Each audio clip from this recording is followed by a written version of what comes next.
Jonathan Black. Di sini tertulis senilai seluruh perpustakaan dalam satu buku, San Francisco Gate. Sejalan dengan teori Big Bang, yaitu dulunya itu langit dan bumi adalah satu, kemudian dipisahkan. Ada di sini ya, ada. Ya, membayangkan film Harry Potter. Ya, kalau kita mau nonton Harry Potter kayak begitu. Aneh, kita kan yang hidup di zaman sekarang menyebut itu mitos, tapi menurut mereka itu adalah sejarah.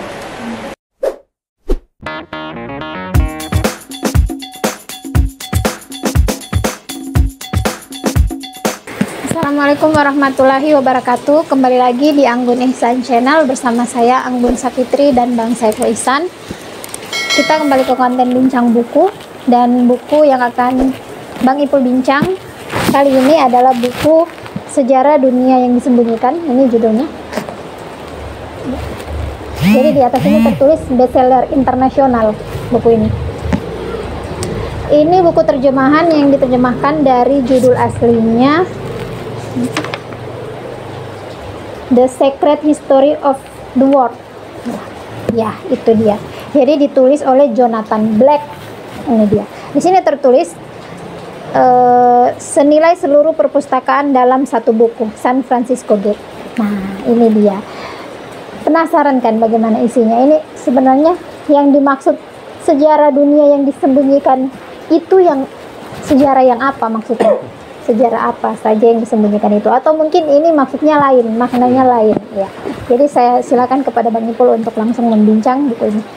Ya, baik. Bismillah. Assalamualaikum warahmatullahi wabarakatuh. Jadi buku yang ada di tangan saya ini tebal sekali. Itu cukup tebal. Ya, cukup tebal, bukan tebal sekali. Cukup tebal. Sekitar 600 halaman. 600-an halaman. Enggak sampai 7. Jadi ini terjemahan bahasa Indonesia. Kalau dilihat dari bahasa Inggrisnya ya, The Secret History of the World. Jadi di sini sebenarnya kalau kita ini kan melihat terjemahannya jadi sejarah dunia yang disembunyikan. Jadi ada sejarah yang ditutupi, ya kan? Ditutupi. Pengertian kita bisa beda-beda. Ada sejarah politik, ada sejarah agama, ada sejarah sosial dan sebagainya. Ya. Dan praktek-praktek apa ya. Tapi di sini ini dunia yang disembunyikan ini lebih kepada dunia misteri. Ya.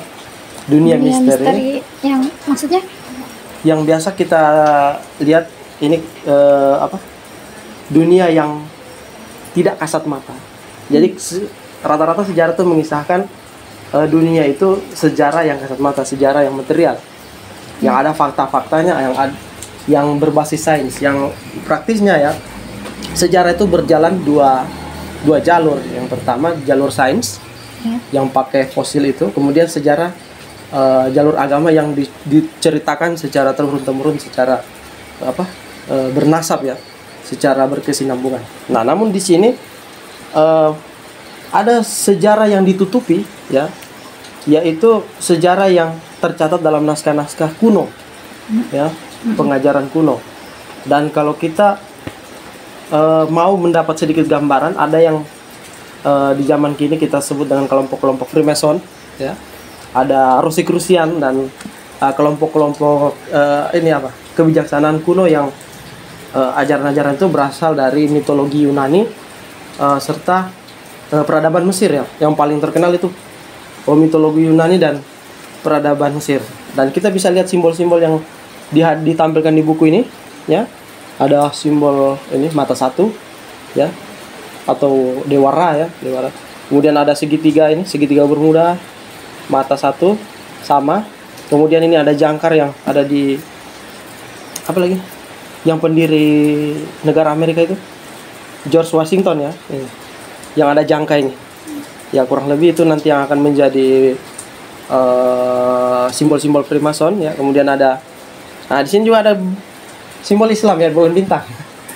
Ya, ada simbol mohon maaf ya, salib, ada model ini swastika ya, seperti yang dipakai oleh Nazi dan lain sebagainya. Nah, simbol-simbol itu yang diangkat. Nah, apa sebenarnya hubungannya ya, sejarah-sejarah ini. Dan uniknya bahwa di sini sejarah diceritakan semuanya connect ya. Perjalanan penciptaan dunia itu, penciptaan alam semesta itu connect dalam 3 jalur. Ya, jalur naskah kuno, jalur agama yang ada sekarang ya. Dan kalau kita kan meyakini Islam ya kan. Nah, kemudian ada jalur sejarah ya. Di Islam sendiri seringkali bahwa, dan begitu pun juga sejarah agama, seringkali sejarah yang diceritakan secara sains itu yang pakai fosil, penemuan fosil itu dicocokkan ya dengan apa yang diterangkan dalam kitab suci. Nah, cuman menurut Jonathan Blake ini ya, dari penelusurannya di perkumpulan-perkumpulan rahasia itu yang membahas naskah-naskah keajaiban kuno, kearifan kuno, itu dia menemukan bahwa ada pengaruh ya cerita yang disembunyikan ini terhadap misi-misi atau terhadap lakon atau terhadap apa yang dibawa oleh kelompok-kelompok selanjutnya. Misalnya kelompok agama ya, seperti itu, ilmu pengetahuan, sains dan lain sebagainya. Ada beberapa nanti catatan di sini. Nah, tapi di sini kita tidak diajak untuk meyakini naskah-naskah kearifan kuno itu, pengajaran-pengajaran sekolah-sekolah rahasia. Dia bilang kesulitan dia untuk mendapatkan ini karena kerap ya perkumpulan rahasia itu punya satu komitmen untuk merahasiakan ajaran ini ya, ajaran kuno, dan kalau mereka didapat ketahuan menceritakan itu, imbalannya bisa nyawa ya, mati secara misterius. Ada yang bukan dibunuh tapi dia membunuh dirinya sendiri lewat kekuatan gaib karena melanggar perjanjian itu. Kita juga tidak tahu bagaimana caranya ya si Jonathan Blake, si penulis ini, bisa sampai mengumpulkan narasi-narasi itu ya. Kalau baca-baca di internet, perkumpulan rahasia itu kan ada banyak. Dan rata-rata hidupnya di abad yang paling tua, ke abad ke-17, yaitu apa yang disebut dengan Rosicrucian itu ya. Kemudian Freemason itu muncul belakangan. Nah, begitu ya. Kalau saya ini mencocokkan cerita di sini dengan googling ya, googling. Nah, kita pertama di mana kesamaannya ya. Jadi kita masuk saja. Di mana kesamaannya ketiga jalur tadi itu? Yaitu sejarah penciptaan. Nah, dia sebut di sini di halaman-halaman awal ya. Agama dan sains itu mengakui bahwa keadaan dicipta dari ketiadaan. Ketiadaan itu berarti kasat mata yang tidak bisa dilihat oleh. Tadi saya bilang dia tidak suruh kita meyakini, cuma diajak kita untuk berimajinasi dari apa. Makanya di sini tidak begitu ilmiah ya, tidak begitu ketat ya.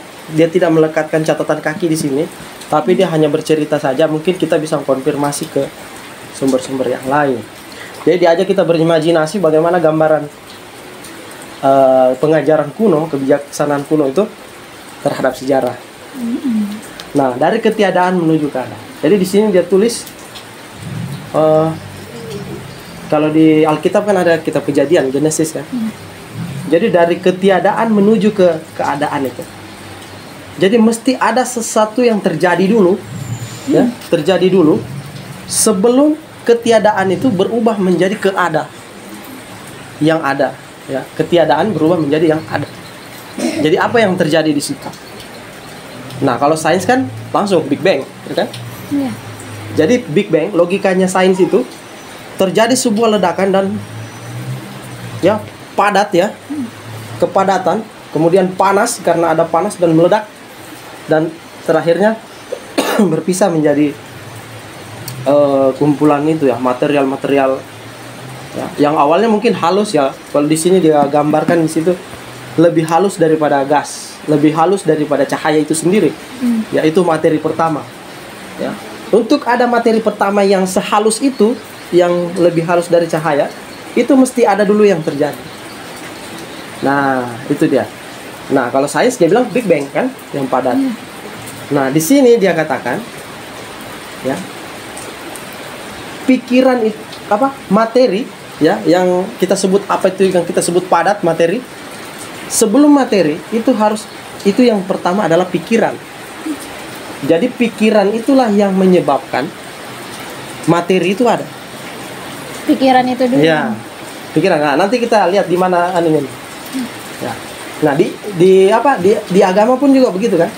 Kalau di Islam ya, kalau di Islam itu juga artinya bukan mengakui Big Bang, tapi sejalan dengan teori Big Bang, yaitu dulunya itu langit dan bumi adalah satu, kemudian dipisahkan. Ya. Tapi di situ tidak didetailkan apakah langit dan bumi itu dulu padat.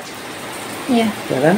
Nanti filsafat yang berkembang menjawab itu bahwa misalnya Al-Farabi kan punya konsep bahwa emanasi atau apa yang disebut melimpah itu dari akal pertama, dari causa prima melimpah menjadi satu wujud pertama yang dinamakan dengan akal satu. Jadi wujud pertama itu akal atau sesuatu yang tidak dilihat tapi dia bergerak aktif. Nah itu jadi akal mendahului materi. Nah di paham materialisme nanti berbeda, materi dulu baru akal, karena tidak mungkin sesuatu itu bergerak kalau tidak ada materialnya. Tidak terjadi dialektika kalau tidak ada materialnya. Gitu dijelaskan dalam buku ini. Ya. Nah, koneknya nanti bagaimana? Nah, koneknya apakah dia ledakan itu dari materi atau dari akal? Yang terjadi adalah emanasi terus-menerus. Emanasi terus-menerus. Yaitu pelimpahan wujud terus-menerus. Dan puncaknya nanti adalah manusia modern. Ya kan? Jadi apa yang diinginkan dari penciptaan itu, ya, itu adalah perkembangan kesadaran. Ya, perkembangan kesadaran. Di sini dia sebutkan ada 3 tahap. Makanya disebutkan ada 3 tahap. Tahap mineral, ya, yang materi-materi pertama itu. Kemudian tahap tumbuhan dan tahap hewan. Ya, hewan ini ya dari segi biologis, yaitu perkembangbiakan dan cara hidup. Jadi di sini tidak dibedakan. Kita kan biasa kalau di agama kan memperfilsafatkan apa perbedaannya binatang, hewan dengan manusia. Tapi di sini belum tidak sampai ke situ. Nah, hanya binatang itu dibedakan dengan tumbuhan itu binatang. Hewan dengan tumbuhan dibedakan itu dari segi reproduksi dan kebiasaan-kebiasaannya, nalurinya. Ya, tidak dalam bentuk kita tidak di sini tidak dikaji bagaimana kemudian tahap binatang itu ya berubah. Tahap hewan ya, bukan binatang, hewan ya. Tahap hewani ya itu berubah menjadi manusia. Manusia dibedakan dengan hewan karena hewan itu kan berdaging ya. Berdaging sama dengan manusia berdaging. Ya tidak seperti itu. Nah itu. Nah, bisa dipahami kenapa pikiran itu ya, misalnya yang pertama itu ide akal. Itu karena mungkin ya yang konsep yang dekat dengan itu adalah Plato kan. Nah, Plato itu kalau di antara filsuf yang hidup dia kan gurunya Aristoteles. Jadi menurut Plato ya yang benar itu adalah ide ya. Misalnya ditanya begini, mana yang nyata kira-kira, buku yang ada di tangan kita ini atau konsep kita, pikiran kita tentang buku, gambaran kita di akal tentang buku. Kalau di sini dia umpamakan meja ya, mana yang lebih realistis, meja yang Anda saksikan di depan Anda atau meja yang ada di kepala. Dia bilang yang benar itu meja yang ada di kepala kan? Meja yang ada di depan kita itu adalah perwujudan bayangan dari apa yang ada di kepala. Begitu juga penciptaan. Jadi di sini ada dia sebut dengan cermin. Kenapa ada penciptaan? Karena yang menciptakan ingin bercermin. Ingin mengetahui bagaimana dirinya. Maka dia mencipta. Itu dalam ini ya. Makanya narasi agama juga biasa ada kan begitu. Untuk Tuhan bercermin, dan dalam cermin, dan kita kan biasa begini, kalau manusia itu misalnya bejat dan lain sebagainya, apa ya, apakah itu cerminan dari dia? Ya kehendaknya dia memang bercermin, tapi ada hal-hal yang nanti bisa bikin kenapa manusia itu ada yang melenceng jauh, ya kan? Dan itulah nanti sejarah akan berjalan di mana ada para nabi-nabi itu, dan kemudian di sini digambarkan dengan manusia setengah dewa. Nah, itu sebenarnya penjelasannya ini banyak sekali. Kalau saya ini mau menjelaskannya bingung sekali karena ada banyak sekali hal-hal yang ditampilkan di sini ya, yang baru di buku ini. Nah, kenapa ada simbol? Nah, terus kita dari itu lagi, yang mana sebenarnya yang benar ya, dan kemudian penjelasan itu yang dibawa ke cerita tentang orang-orang dulu yang berjalan di hutan sendirian ya. Jadi di situ ada cerita, ada kisah. Kalau mau menggambarkan orang-orang dulu menurut naskah kuno itu, ada orang yang berjalan sendirian di hutan. Jadi yang dia lihat di hutan itu bukan cuman flora dan fauna, ya kan? Bukan cuman yang tumbuh dengan yang berjalan, yang daging itu, tapi dia lihat wujud yang yang tidak kasat mata menurut kita, dan yang mungkin yang setengah kasat mata, atau yang disebut dengan itu manusia, setengah manusia dan setengah makhluk itu ya. Jadi keberadaannya ada di dunia alam batas ya, dia bisa kelihatan oleh mata kita, tapi dia sesungguhnya makhluk yang berasal dari alam sana, yang dari alam gaib itu, ya kan? Nah, jadi gitulah dia gambarannya dia. Nah, sehingga ya, orang yang berjalan di hutan tadi tidak bisa membedakan sebenarnya mana yang nyata, karena kelihatannya yang tidak kasat mata untuk kita manusia sekarang itu lebih nyata ketimbang apa yang menurut kita nyata, yaitu alam materi sekarang. Jadi begitulah ilustrasi yang akan dia gambarkan nanti, seorang yang berjalan di hutan itu. Nah, ini banyak sekali bab-babnya ya. Jadi singkatnya, kalau ingin memahami buku ini, minimal itu 5 atau 6 bab pertama untuk membedah itu konsep awalnya dan pengaruh-pengaruh kepada kelompok-kelompok yang nantinya itu ada di bab-bab selanjutnya ya. Nah, tapi ini dulu yang kita mau tuntaskan supaya nanti gak akan kita potong, dan selebihnya nanti pembaca yang memaknainya sendiri ya, membacanya sendiri. Nah, tetapi apa yang orang-orang dulu itu, walaupun maksudnya istilahnya tahap materi mineral, tahap yang belum sempurna ya, istilahnya mineral itu kan dari tahap penciptaan itu ada matahari kan, benda langit mempengaruhi pergerakan yang ada di permukaan bumi. Misalnya matahari mempengaruhi perkembangan tumbuhan, fotosintesis kan, itu dibilang tahap mineral.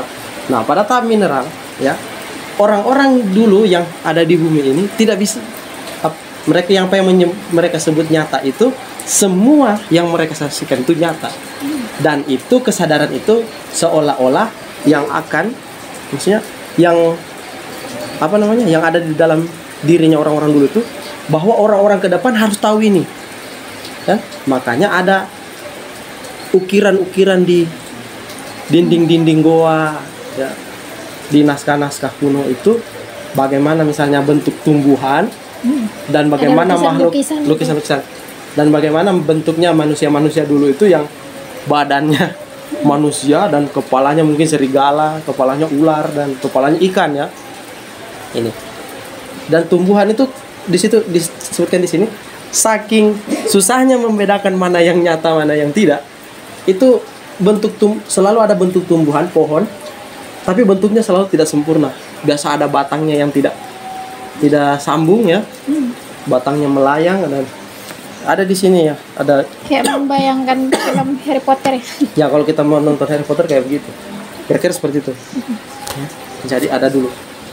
Nah, sebenarnya ini kalau mau dibahas kan panjang sekali ya. Panjang sekali. Nah, hanya itu yang menarik bahwa zaman mineral itu seperti itu. Mungkin ini. Ya, ini. Penonton penasaran mungkin ini. Kenapa lambang-lambang ini harus di Ya itu pakai nanti cover? Mungkin ada maknanya itu kenapa dia ditaruh. Nah, di itu cover. tadi karena benda-benda langit ini kan. Jadi tahap mineral itu ketika benda langit mempengaruhi, nanti di situ ada mitos-mitos tentang kita menyebutnya mitos, tapi mereka menyebutnya itu kenyataan.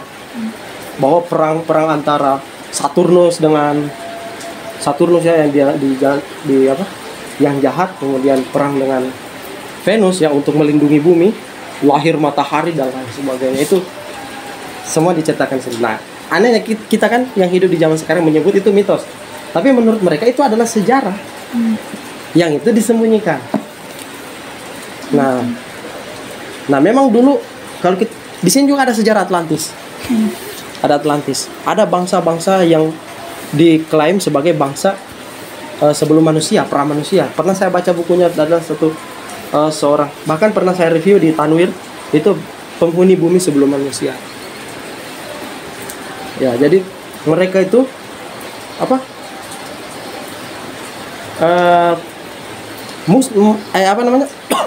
makhluk-makhluk itu sudah tidak ada di bumi. Mereka minggat dari bumi karena peralihan zaman dari mineral ke tumbuhan. Jadi mineral ke tumbuhan. Jadi pergerakan planet itu mempengaruhi benda-benda yang gitu. Jadi kan kayak matahari kan ada fotosintesis. Tapi mungkin dari sains kita itu yang dijelaskan secara umum. Tapi menurut naskah-naskah kuno ini ya, bahkan bulan, Jupiter, Saturnus itu mempengaruhi tumbuhan juga. Misalnya ubi ya. Ubi, daun atasnya dipengaruhi oleh matahari. Tapi umbi di dalamnya itu dipengaruhi oleh pergerakan bulan. Mungkin kalau yang konsen yang suka meneliti sains mungkin bisa mengkonekkan ini penelitian ini. Dan penyakit-penyakit yang ada di dalam tubuh manusia itu ada hubungannya dengan pergerakan planet. Makanya orang-orang dulu itu ada yang menyebut dewa matahari, dewa Neptunus. Jadi mereka juga SpongeBob. Ya, dewa Neptunus ya. Jadi mereka meyakini bahwa benda-benda itu pergerakannya itu sangat berpengaruh terhadap pergerakan organ tubuh kita. Misalnya pergerakannya Venus itu sangat terkait dengan pergerakan garam di ginjal.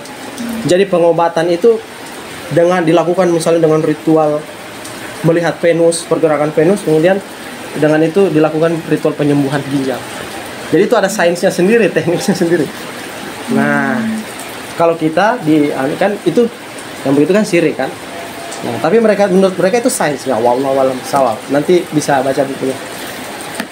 Nah itu ya.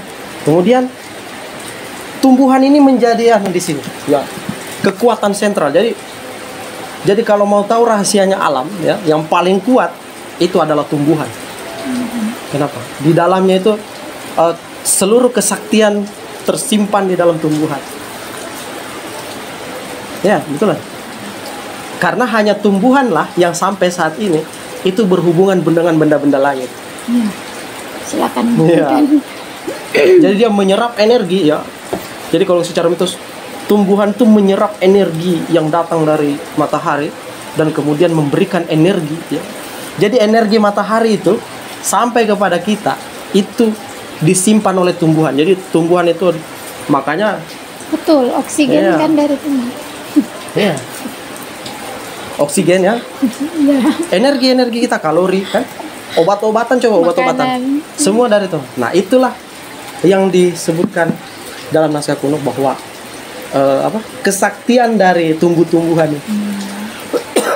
Penasaran? Ya. Nah, itu ya gambaran singkatnya. Nah, kita akan melompat lagi. Dan kapan kesadaran tumbuhan?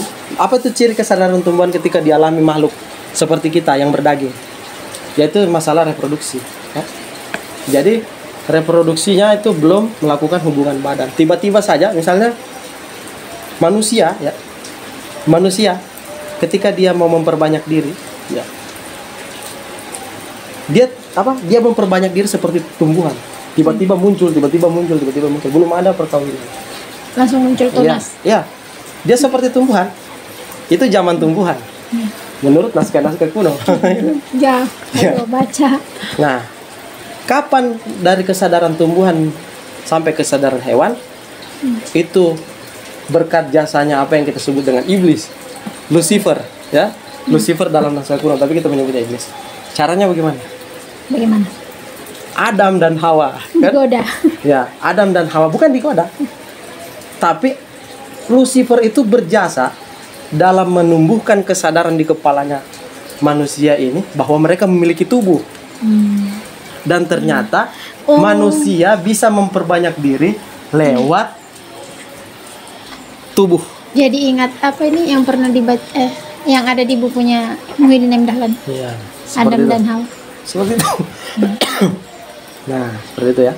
Itu gambarannya. Iya, di situ kan gambarannya Adam heran sendiri melihat temunya sendiri kan. Jadi kalau dalam sejarah kita, setan itu adalah yang menjerumuskan manusia jatuh dari langit dan berbuat dosa, ya.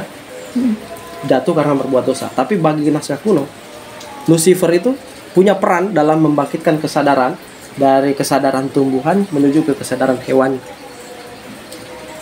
Dan itu ya, itu banyak sekali dan sekarang begitu ya. Dari situ mulailah reproduksi itu. Nah, kesadaran hewan ini nanti yang akan menjadi pembatas manusia dewa ke manusia yang asli. Manusia dewa itu yang dalam Alkitab, ada di dalam Alkitab disebutkan di sini, ya. Dari Kejadian 6 ayat 1 sampai 5 ya, kita salah di sini. Nanti bisa dikonfirmasi. Itu dia bilang ketika anak-anak langit ya melihat anak-anak manusia cantik-cantik dan mereka kawin. Ya kan? Ada malaikat yang, jadi legenda ini ada di anu juga di Lagaligo, pernah saya baca ya, bagaimana makhluk langit itu turun menjadi makhluk bumi seperti itu. Jadi menghina, apakah disebut dengan menghinakan diri atau dia menyelamatkan kehidupan ini, walau-walau. Nah, seperti itu yang dijelaskan di sini ya. Jadi bukan karangan saya, tapi di sini. Jadi itulah. Nah, dan di sini muncul apa yang kita di mitologi Mesir itu disebut dengan dewa Horus ya. Dewa Horus, manusia kepalanya ikan. Ya. Dan dalam evolusi Darwin, nenek moyang manusia ya, Adalah 500 juta tahun silam itu adalah ikan purba. Kan begitu kan? Jika jadi ada koneknya manusia ikan dengan ikan purba, awal asal usul manusia. mermaid dong kita. Ya, itu bisa teman-teman baca misalnya di bukunya Richard Dawkins, The Magic of Reality ya. Ada fotonya di situ. Kalau foto evolusi itu dijejer, nenek moyang manusia dijejer dari 500 juta tahun. Yang pertama itu ikan. Kera itu di situ. Bagaimana dengan monyet? Kera dia bilang adalah lonjakan evolusi manusia yang terlalu cepat, yang ingin terlalu cepat akhirnya tidak gagal ya. Jadi spesies yang gagal menjadi manusia itu adalah kera. Disebut di sini. Nah, bagaimana dengan Islam? Jadi di antara manusia setengah dewa itu, ya, itu juga ada di situ sejarah nabi-nabi. Ya, misalnya Henokh, ya, Henokh yang ada di dalam tradisi Perjanjian Lama itu tidak lain adalah Nabi Idris. Kalau kita dalam Islam, Nabi Idris juga biasa disebut Hermes ya, Haramisul Haramisah itu dalam Ibnu Katsir. Hermes orangnya, dewa yang manusia yang bisa menafsirkan kehendak dewa. Jadi sekarang ilmu hermeneutik. Nah, Dionysos itu Nabi Nuh yang legendanya banjir besar. Kemarin ada yang mempertentangkan legendanya Epic Gilgamesh dengan itu Nabi Nuh. Katanya dalam kurun yang lebih kuat sejarahnya Epic Gilgamesh lebih kuat, yaitu Gilgamesh dengan Enkidu ya. Padahal di sini Dionysos itu bertemu dengan Gilgamesh. Di sini Dionysos sejaman dan ketemu dengan Gilgamesh. Jadi sejarah ini mempertemukan. Jadi seperti itu ya. Nah, bagaimana dengan Islam? Di sini juga ada zaman Islam. Tapi bukan di terakhir, dia di tengah. Jadi zaman Islam itu dikatakan di sini adalah di mana zaman yaitu mengekang hawa nafsu, ya, untuk apa? Mengembangkan pikiran, untuk memperkuat pikiran, ya, itu dengan cara mengekang hawa nafsu. Itu adalah ajarannya malaikat Jibril. Namun sayangnya di sini Jibril disebut malaikat bulan, dan Tuhannya, mohon maaf ya, Tuhannya orang Arab, ya Allah itu, ya, yang disebut dalam Islam itu tidak lain. Oke. Jadi Jibril fix adalah malaikat yang berasal dari bulan, ya, dan Tuhannya Arab, ya, yang disebut Allah di sini, yang kita sebut dalam Islam juga Tuhan kita Allah, ya, dalam istilah mereka, ya, dalam istilah ini mereka menyebut Allah adalah Tuhan yang berhubungan dengan bulan. Padahal kalau keyakinan kita umat Muslim, ya, Tuhan itu yang kita maksud adalah penguasa alam semesta, ya, yang apa? Alam semesta seluruh jagat raya ini, jangankan bulan, ya, seluruh jagat raya adalah ciptaannya, dan dia, ya, tidak bisa dijelaskan, tidak bisa disentuh dengan baik oleh pikiran, ya, mau apalagi dengan mata telanjang, kan, yang sangat terbatas. Nah, itu yang perlu, sebenarnya yang perlu kita tapi mungkin di sini ada apa maksud yang berhubungan dengan bulan itu mungkin bisa kita pahami, ya, kenapa penanggalan hari raya dalam Islam itu selalu berkaitan dengan bulan. Harus melihat bulan. Harus melihat bulan, ru'yatul hilal, kan, menjadi bulan. Tapi di sini juga tidak begitu mendalami bahwa ketika siang untuk sholat subuh misalnya, kan, sholat subuh, zuhur dan asar itu bukan lagi bulan jadi perhitungannya, tapi matahari. Ketika matahari tergelincir, ketika matahari terbit, ketika matahari tergelincir, dan waktu asar, kan, seperti itu. Jadi matahari perhitungannya bukan kan lagi bulan. Adalah bintangnya. Jadi tidak benar sepenuhnya kalau. Nah, jadi kita di sini membaca buku ini sebenarnya kita perlu pengetahuan pendahuluan. Kita harus belajar sejarah. Ini kan lambangnya bulan bintang. Ya, sejarah. Tapi tidak sejarah toh, kita mesti harus belajar tentang tradisi, ya, tradisi Yunani kuno, dan juga filsafat sangat membantu. Filsafat itu membantu kita dalam menganalisa sesuatu yang berkaitan dengan rasional atau tidak, logis atau tidak. Belajar logika, ya, kan? Nah, dan kemudian objektivitas, dan maksudnya apa yang tidak sesuai, misalnya yang di luar dari kita, ya, pemahaman kita itu belum tentu salah. Dan apa yang kita lakukan adalah membuka diri untuk mempelajari itu semua. Jadi kalau kita, misalnya saya, kalau menutup diri bahwa ini sudah tentu salah ini penjelasannya, jadi saya tidak tahu. Jadi nanti mungkin ada bukunya sendiri, Seni Memahami itu. Mudah-mudahan kita dapat bukunya. Saya sudah pernah baca, tapi bukunya tidak ada sama kita. Itu bagus sekali, Seni Memahami. Jadi bagaimana cara memahami segala sesuatu walaupun kita tidak yakin, tapi dia menjadi modal kita untuk bisa berempati, ya, dengan orang yang berbeda, ya. Jadi banyak sekali itu penjelasan kita tadi itu baru menyentuh sedikit saja, karena di sini memang penjelasannya banyak sekali, ya, melompat-lompat. Sejarah itu diceritakan singkat tapi banyak, ya. Ada ketiga jalan tadi itu, jalan sejarah agama, sejarah versi sains, dan sejarah pengajaran kuno. Dan apa kata, dan ini terakhir, kita kan zaman sains, kan? Apakah semacam Darwin, Newton, ya, dan lain sebagainya itu, ya, ahli-ahli fisika itu adalah murni mengembangkan sains yang tidak connect dengan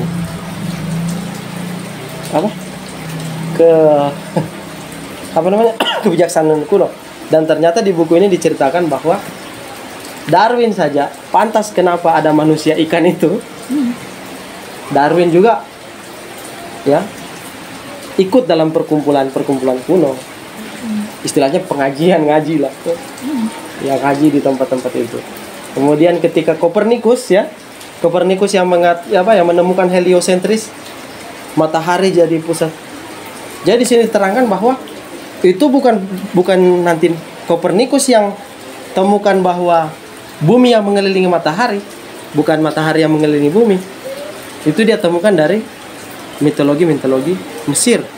Di dalam naskah-naskah kuno itu sudah ada. Kemudian dikembangkan oleh Galilei dan mereka dihukum oleh institusi agama waktu itu karena bertentangan dengan doktrin arus utama. Jadi seperti itu. Jadi bisa dipahami kenapa institusi agama menghukumi orang-orang seperti Kopernikus itu bukan karena agama itu membenci pengetahuan, tapi pengajaran itu ya kita bisa jadi berpikir begitu kan. Jadi pengajaran itu dia dapat dari naskah-naskah yang mitos-mitosnya itu ditentang oleh agama. Jadi bisa kita baca seperti itu. Jadi bukan ya. Jadi kalau saya melihatnya bukan murni karena agama itu tertutup. Ya, betapapun doktrin itu tertutup, tapi mungkin saja karena pemikiran Kopernikus yang seperti itu dianggap sudah mengampanyekan apa yang ada di catatan-catatan dari naskah-naskah kuno. Jadi seperti itu. Dan begitu juga Newton ya, ketika dia menentukan gaya gravitasi dan lain sebagainya itu, Newton juga sendiri mempelajari kearifan kuno. Jadi pengaruh. Jadi dari situlah di sini nanti mengklaim bahwa perkembangan pemikiran ya sepanjang sejarah itu tidak lepas dari pengaruh naskah-naskah kuno. Ya. Mereka bisa mengklaim itu, tapi mungkin dari sisi teknis ya mungkin ada kajian tersendiri bagaimana nanti misalnya akhirnya gerakan agama itu melawan ya doktrin-doktrin kuno itu yang dibingkai dalam yang tampil ya, doktrin-doktrin kuno itu tampil dalam bentuk kesirikan ya kan. Jadi seperti itu. Mungkin itu ada kajian yang tersendiri, tapi di sini kita cukup untuk mendekatkan pembaca dengan buku ya. Membaca dengan buku. Setelah membaca buku ini kita menjadi bisa lebih memahami kenapa ada mitos-mitos itu. Dan ternyata menurut naskah-naskah itu mereka klaim itu nyata, ya kan? Yang mitos-mitos bukan itu mitos. kebanyakan diangkat ke film. Diangkat ke film. Ya, Gitu. biasanya ada film. Film apa biasa? Chronicle. Ya. Apa? Chronicle of Narnia, ya kan? Ada Harry Potter itu bisa masuk Harry ya? Potter mungkin ya bisa ada Voldemort ya, penyihir. Dan di sini banyak legenda-legenda itu banyak. Shakespeare ya, misalnya ada novelis-novelis dari yang ceritanya itu mistik-mistik yang dibongkar di sini bahwa mereka itu punya mempelajari ke naskah-naskah kuno, meskipun tidak semuanya. Cerita-cerita Disney, Iya, Disney yang disukai anak-anak itu ada mermaid. Iya. Ya, itu kan menampilkan legenda-legenda. Ya. Dan kalau kita baca juga misalnya di Sapiens juga ada itu. Yang ukiran-ukiran di dinding-dinding gua itu ya menurut sejarah ini ya, menurut buku ini itu memang pernah terjadi dulu. Tapi kita walau-walau karena kita belum meneliti ya. Kita cuma membaca buku ini dan mudah-mudahan kita bisa membandingkannya dengan referensi lain. Tapi ini dari simbol-simbolnya saja sudah mensugesti kita. Ya. Simbol-simbol ini ya. Sugesti semua. Dan semoga sugesti itu tidak menjadikan kita orang yang berubah menjadi orang yang jahat, orang seperti itu ya. Ya pada intinya bincang buku kita ini sebenarnya untuk mendekatkan buku pembaca dengan buku ya, bukan untuk mengarahkan penonton ya, pemirsa kita untuk cara berpikirnya seperti apa ya, tidak seperti itu ya. Nanti bisa lihat seri-seri bincang buku ini kan yang ada berbagai macam buku yang kita bincang, ada yang fiksi, non fiksi, ada yang mungkin bagi orang itu buku sastra, ada yang bagi orang lain itu buku pop. Nah selama kita baca dan kita rasa perlu dibincang ya kita bincang. Ada buku agama ya. Nah, di sini ada yang lucu, ada yang serius. Iya. Dan itu kita tidak mengarahkan penonton untuk menjadi pembaca buku-buku yang apa. Tidak. Tergantung bukunya. Tergantung, makanya yang kita baca itu ada yang memberi masukan ya. Kalau bisa fokus lah buku apa yang bisa. Misalnya satu apa namanya? Misalnya kalau buku agama tuh. Buku sastra tuh. Jadi saya bilang kalau begitu kita terkesan mengarahkan pembaca ya seperti itu ya. Apalagi mungkin di sini channel-channel seperti ini ya belum begitu ini ya, belum begitu banyak ya. Kalau channel kami hanya ingin memperkenalkan buku. Iya, memperkenalkan kepada teman-teman bahwa ada buku-buku yang seperti ini. Ya.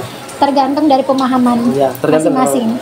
Apa yang disampaikan sini adalah pemahaman Bang Ipul. Apa pembacaan Bang Ipul? Pembacaan buku dari buku ini dan dipresentasikan. Dan saya kalau setuju dan tidak dengan buku ini ya itu adalah urusan tersendiri dan mungkin itu akan saya tempatkan di tempat lain ya. Kalau mungkin misal mau dibahas di tempat lain aja.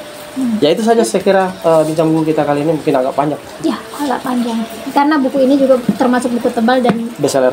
Ya dan belum semua diungkapkan di sini. Jadi kalau ada teman-teman lain yang penasaran silahkan langsung cari bukunya, beli dan baca. Kalau misalnya dari penjelasan Bang Ipul tadi ada yang ada yang salah atau mungkin ada teman-teman yang berpikir bahwa itu tidak sesuai dengan isi buku ini atau bagaimana, bisa kritik dan sarannya bisa langsung di kolom komentar. Dan itu